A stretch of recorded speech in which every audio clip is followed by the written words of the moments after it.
కూడా ఈ యొక్క సమావేశం మనం పెట్టుకోవచ్చు.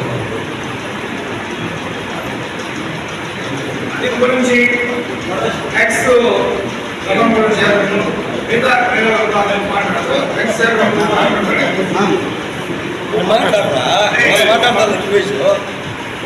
తిరుపతి గంగమ్మగా మనము వైయాసి నెల 1వ తేదీ అంటే చిత్తర నెల అయిపోయి చిత్తర నెల 15వ తేదీ కానీ 16వ తేదీ కానీ చాటింపు పెట్టుకొని 15 రోజులు చాటింపు పెట్టుకొని 15వ రోజు రాత్రి ఆ రోజు అమ్మవారిని నిలుపుకొని ఆ రోజంతా కూడా అమ్మవారిని కొలుచుకొని మరుసటి రోజు మనము జల్దికి స్నానానికి తీసుకొని పోతాము అమ్మవారిని. కాబట్టి ఒక 15 రోజులు చాటింపుగా ఇప్పుడు పెద్దలు నిర్ణయించినటువంటిగా ఇప్పుడు కలెక్టర్ గారిని ఏదో అడిగి ఒక 2 డేట్లు చెప్తామన్నారు కదా. కాబట్టి 6వ తేదీ చేసి 6వ తేదీ రాత్రి అంటే 7వ తేదీ 12 గంటల తర్వాత శిరస్సు చేసి ఆ రోజు అమ్మవారిని నిలుపుకొని 8వ తేదీ జల్దీ చేసేటువంటి దానికి దీంతో తిదివారం 6వ తేదీ చాటింపు 20వ తేదీ శిరస్సు 20వ తేదీ రాత్రి శిరస్సు 21 జాతర 22వ తేదీ జల నిక్షేపణం అమ్మవారికి జలది స్నానం చేసేటువంటి దానికి ఎటువంటి ఆక్షేపణ లేదు. దీంతో తిది వార నక్షత్రాలు చూసుకోవాలా దీంతో మంచి చెడ్డలు చూసుకోవాలా అనేటువంటిది ఏం లేదు. గ్రామ నిర్ణయం ఆ రోజు బలి జరుగుతుంది కాబట్టి ఎందుకు చాటింపు వేస్తారంటే 15 రోజులు ఎవరన్నా పెళ్ళిళ్ళు పెట్టుకుంటారు. ఊర్లో జాతర జరిగే రోజు పెళ్లి చేయకూడదు, శుభాన్ని పెట్టుకోకూడదు. ఎందుకంటే ఊరంతా బలి చేస్తారు, ఊరంతా రక్తము ఇవన్నీ కూడా ఉంటుంది కాబట్టి ఊరిలో బలి ఉంటుంది కాబట్టి బలి కోసం చాటింపు చేస్తారు. ఇంకొక సమస్య కూడా ఉంది చాలామందికి ఏమంటే 15 రోజులు ఏమీ చేయకూడదేమో, చాటింపు వేసినప్పటి నుంచి శుభాన్ని వదిలేస్తారు అందరూ. అట్లంతా లేదు. జాతర రోజు జాతర తర్వాతి రోజు ఈ 2 రోజులు మాత్రమే శుభకార్యాలను వదిలేయాలి. ఎందుకంటే ఊరంతా కూడా బలి జరుగుతుంది కాబట్టి ఆ ఒక్క 2 రోజులు మాత్రమే దయచేసి ఇదందరూ కూడా గమనించుకోండి. మీడియా వాళ్ళు కూడా అందరికీ ప్రచారం ఇవ్వండి. ఎందుకంటే 15 రోజులు వాళ్ళ కార్యక్రమాలన్నీ నిలుపుకునేస్తా ఉన్నారు.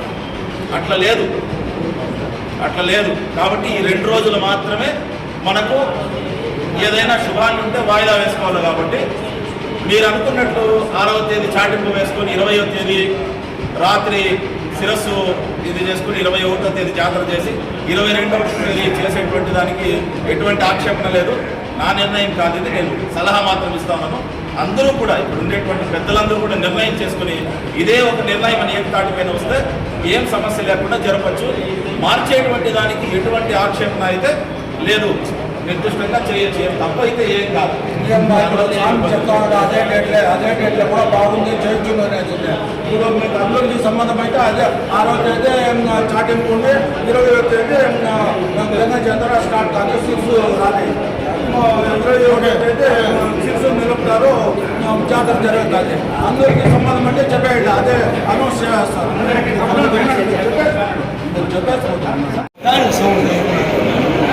ఇక్కడ విచ్చేసిన పల్లమనేరు పుర ప్రజలకి మరియు పల్లమనేరు పెద్దలందరికీ నా ధన్యవాదములు.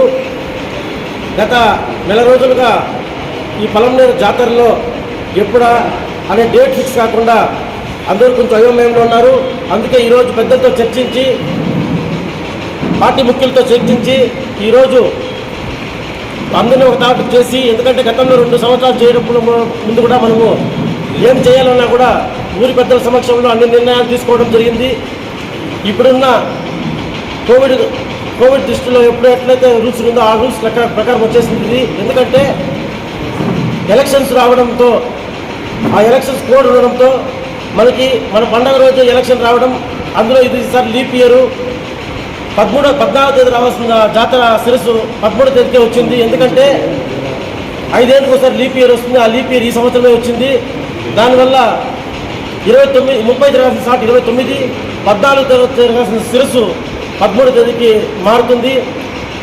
దీన్ని ఉంచుకొని ఒక వారం ముందే ఎస్పీ గారిని ఎండోన్మెంట్ వారు అందరిపై కలవడం జరిగింది. వాళ్ళు ఏమన్నారంటే 21, 13వ తేదీ పండగ అవుతానే అప్పటికే పోలీసు వారు ఈ నెల రోజులు వ్యవధిలో చాలా అలసిపోయి ఉంటారు.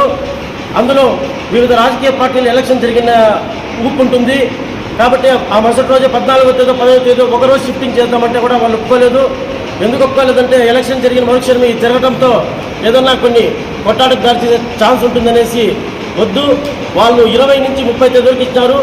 ఆ 30 తేదీ లోపల మళ్ళీ 30 తేదీ పైన అంటే ఏప్రిల్, మే, జూన్ 1వ తేదీ నుంచి మళ్ళీ 4వ తేదీ వరకు కౌంటింగ్ ఉంటుంది కాబట్టి ఆ విషయంలో అక్కడ లేదు కాబట్టి 10 రోజులు మాత్రమే సమయం కేటాయించి తిరుపతికి, చిత్తూరుకి, కుప్పంకి, పలంనేరు కేటాయించడం జరిగింది. ఆ కేటాయింపుల్లో చిత్తూరు వాళ్ళు, తిరుపతి వాళ్ళు, కుప్పం వాళ్ళు 21, 22, 23 ఈ 3 రోజుల్ని వాళ్ళు నిర్ణయించుకున్నారు. బట్ మనమైతే మేము తెల్లారితో కూర్చున్నప్పుడు కొంతమంది పెద్దలు ఏం చెప్తారంటే మాకు 21, 22, 23 అక్కడే మనం చేస్తే ఇక్కడ రావాల్సిన అక్కడికి, అక్కడ రావాల్సిన ఇక్కడికి రాలేకపోతారన్నారు. అందులో భాగంగానే గురువారం మనకి పౌర్ణమి వస్తుంది. ఎందుకంటే 21, 22, 23 చేస్తే 23 పౌర్ణమి ఉంది. మన పరంగా ప్రజలు కూడా ఇప్పుడు పౌర్ణమి అంటే కొంచెం మాంసాహారాలు తినరు, ప్లస్ తిరువన్నామల జనాభా రద్దీ కూడా పెరిగింది. ఇవన్నీ దృష్టిలో ఉంచుకొని మనం కూడా కొంచెం అందరూ సమన్వయం చేసుకొని 20వ తేదీ అంటే సోమవారం సాయంత్రం, సోమవారం నైట్ శిరస్సు, మరి మంగళవారము అమ్మగారి నిజరూప దర్శనము, బుధవారము అమ్మవారి జల్దీ కార్యక్రమం చేయాలని నిర్ణయించుకున్నాం. ఇదైతే మనకి అనుగుణంగా ఉంటుందనుకున్నాం. ఆ రక ప్రకారమే ఇది చేస్తాం.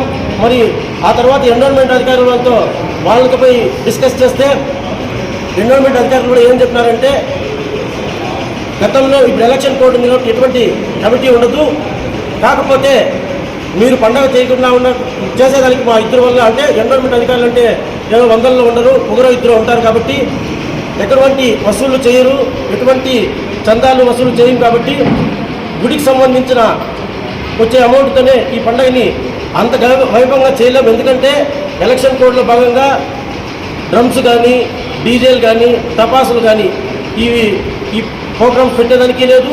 మరియు మనం ప్రతిరోజు సాటింపు జరిగినాక ప్రతిరోజు సాయంత్రం అయితే ఒక రోజుకు ఒక కార్యక్రమం మనము స్టేజ్ కార్యక్రమం చేస్తూ ఉన్నాం.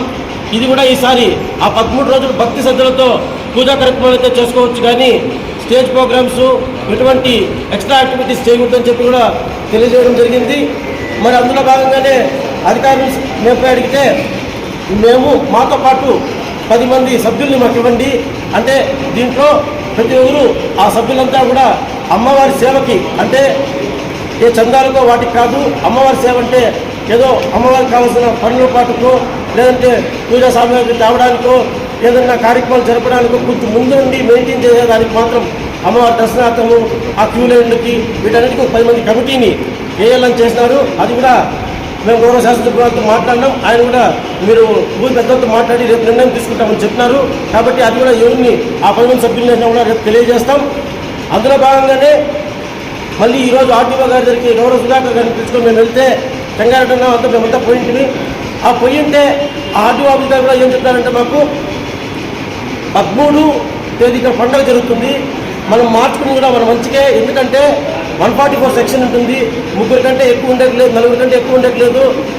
ఈ లైన్లోనే 4 బూతులు, మున్సిపల్ ఆఫీస్ ఒకటి, డెల్సా స్కూల్ ఒకటి, గండకోట స్కూల్ ఒకటి, శ్రీ రాజపూడి రంగేష్ రెడ్డి స్కూల్ ఒకటి అవన్నీ ఉండింది. వాటికన్నా కూడా మన వద్ద ఈ కమిటీలు మళ్ళీ అక్కడ ఎలక్షన్ జరుగుతుంటే ఎలక్షన్ జరుగుతూ ఉంటుంది కాబట్టి ఇబ్బంది అవుతుంది కనుక దాన్ని కూడా ఆ 3 రోజులు పోస్ట్పోన్ చేయాల్సిందిగా కోరుకున్నాం. దీన్ని కూడా 3 రోజులు ఈ మీడియా ద్వారా చెప్తున్నాం. ఈ 3 రోజుల్ని ఆ 3 రోజులు పొంగులు పెట్టుకోకుండా చూడండి. ఎందుకంటే ఆ ఎలక్షన్ జరుగుతుంటుంది కాబట్టి ఆ 3 రోజులు దయచేసి మా పలమనేరు మహిళలు కూడా సహకరించి ఆ 3 రోజులు పొంగులు పెట్టకూడదని కోరుకుంటున్నాం. అలాగే ఈ జాతరకు సంబంధించి ఈ ఉత్సవ కమిటీ కూడా రేపు ప్రకటించడం జరుగుతుంది. మరీ ముఖ్యంగా మీరు అందరూ తెలుసుకోవాల్సిన విషయం ఏమంటే ఎటువంటి ఆర్భాటాలు ఉండవు, ఎందుకంటే రాజకీయ ఉద్దేశాలు ఉండవు ఇందులో. ఎందుకంటే ఇది ఊరి పండగ, అందరూ కలిసిమెలిసి చేయాల్సిన పండగ. ఇకపోతే జల్దీ కార్యక్రమం కూడా అంతే. మనకి బుధవారం తెల్లారితో జల్దీ కార్యక్రమం ఉంటుంది. శిరస్సు అమ్మవారి దర్శనం వచ్చేసి మంగళవారం ఉంటుంది. మీరందరూ కూడా చాటు ఈ నెల మనము మే నెలలో 6వ తేదీలో చాటు ప్రకటింపు చేసినాం. 7వ తేదీ అనుకున్నాం, అది మనం ఒక రోజు ముందుగా వచ్చినాం కాబట్టి ఇది 6వ తేదీ నైట్కి షిఫ్ట్ చేసుకోవడం జరిగింది. 6వ తేదీ నైట్ చాటింపు ఉంటుంది. చాటింపులో కూడా వాళ్ళు చెప్పడం ఏమంటే ఒక 200-300 మందిని మించి రాకుండా చూడాలన్నా చాటింపు మన చేతుల్లో లేదని గౌరవ డిఎస్పీ గారు కూడా కలవడం జరిగింది. వాళ్ళు కూడా ఏమన్నారంటే 6వ తేదీ ప్రొడక్షన్ ఇస్తాం, 6వ తేదీ వరకు అది కంప్లీట్ చేసేయండి, మళ్ళీ కావాలంటే ఆఫ్టర్ ఎలక్షన్ కాబట్టి ఎలక్షన్ అయిపోయాక కాబట్టి ఆ ఎలక్షన్ అయినాక మళ్ళీ ఎంత చేయాలో మళ్ళీ కూర్చొని ఒకసారి డిస్కస్ చేసి ప్రజలకి అటు ఎవరికి ఇబ్బంది లేకుండా అందరూ 20 అందరూ ఎవరు ఏకీభవించి ఎవరైతే కమిటీని వేసుకుంటారో ఎవరైతే కమిటీ నిర్ణయిస్తారో వాళ్ళు చేయాల్సిన బాధ్యత ఏమరా అంటే గుడి తరఫున వాళ్ళు చేసేయాలి. తెల్లారితో సాయంకాలము 2 పూజలు ఇంకా ఎవరు కానీ ఏ మతాన్ని చేయొద్దు. అన్నదానం చేయాలని వాళ్ళు తెచ్చిపెట్టారు. దాన్ని బట్టి నిర్ణయిస్తే ఆ విధంలో దేనికి సంబంధం లేదు. ఎందుకంటే జాతర అయిపోయిన తర్వాత నేను అందరూ ఒకటే, మళ్ళీ ఎవరు ఒకటిగా ఉండేలేదు, ఎవరు కొట్టుకునే లేదు, ఎవరు పోకుండా ఉండేది, అంతా ఒకటిగానే ఉంటారు. ఎలక్షన్ వరకు అది జరుగుతుంది. ఇది మన దురదృష్టం. ఎందుకురా అంటే ఇప్పుడు ఆయన చెప్పినట్లు మన గత చైర్మన్ చెప్పినట్లు గతంలో మనకు ఓటో ప్లేస్లోనే ఎన్నికలు వచ్చేసినాయి. పోయిన ఎన్నికల్లో గత 5 ఏళ్ళ వెనకాల ఈ తూరి మనకు 4వ ప్లేస్ వచ్చింది. ఒకవేళ ఆ ఫస్ట్ ప్లేసే కానీ వచ్చిందంటే ఈ సంబంధమే లేదు, దీని పాటికి జరిగేది. ఇది 4వ విడతలో మనకు ఆంధ్రప్రదేశ్ వచ్చిన దానివల్ల, ఆ 4వ విడతలో 13వ తేదీ ఎన్నికలు వచ్చిన దానివల్ల మనకు తరతరాలుగా 13, 14, 15 గంగ జాతర అనేది అది ఫిక్స్ అయిపోయింది. ముద్ర కొట్టేసాడు దాన్ని పొలంనేరులో. ఇప్పుడు దాన్ని చేసేదానికి కాదు కాబట్టి ఆ డేట్లోనే ఎన్నికలు వచ్చింది కాబట్టి ఒక విధంగా ఇట్లా పోలీస్ ప్రొటెక్షన్ కానీ మనకు గుంపులు చేరే విషయంలో కానీ మనస్పర్ధలు రాకుండా ఉండాలంటే మార్చుకొని అయ్యవారిని అడిగి మార్చుకొని ఏ డేట్ అది ఫిక్స్ చేసుకొని ఇది నా సొంత అభిప్రాయం మీకు తెలియజేస్తాను.